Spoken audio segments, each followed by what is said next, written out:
The scream was not from a battlefield. It was the sound of a god understanding that knowledge has a price, and that the price cannot be returned.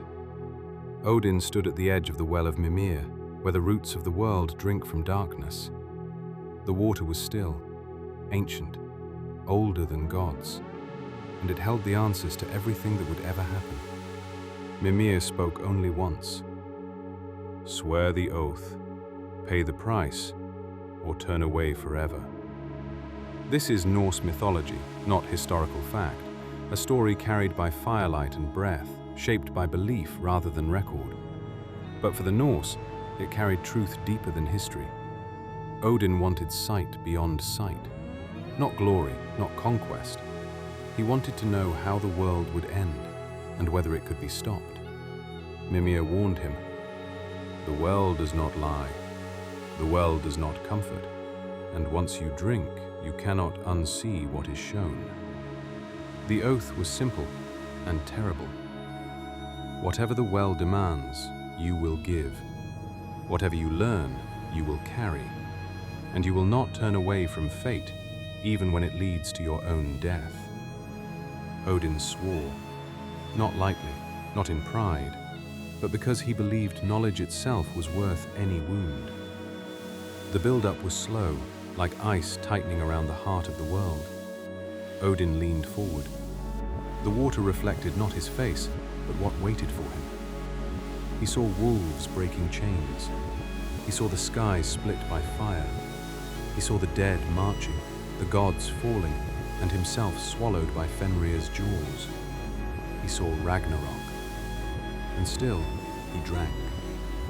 The well took its payment immediately. Mímir did not raise a blade. He did not strike. He simply waited. Odin understood. Without a word, the All-Father tore out his own eye and cast it into the depths. Sight for sight, vision for truth. This was the irreversible act. The moment everything changed was not the loss of the eye, it was the gain of certainty. From that instant, Odin knew the end was real. Not a warning, not a possibility. A fixed road, already laid. And the oath bound him tighter than chains. Because Odin now knew the future, but could not escape it.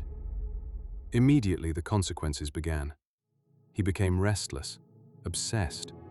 He gathered warriors not to win wars, but to die well.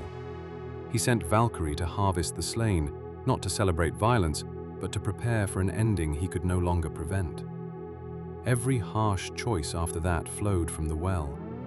Every betrayal, every sacrifice, every cold command. Odin did not try to save the world by changing fate. He tried to meet fate prepared. That is the tragedy of the oath. The Norse did not see Odin as a perfect god.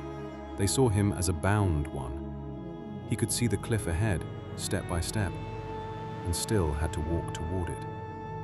This myth mattered because it reflected how the Norse understood life itself.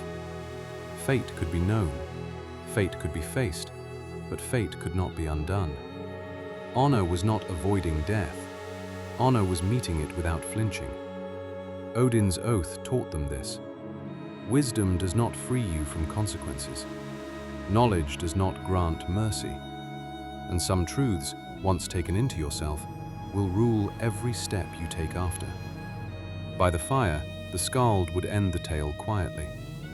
Odin gained everything he sought, and lost the one thing he could never reclaim: the freedom to hope that the end might not come.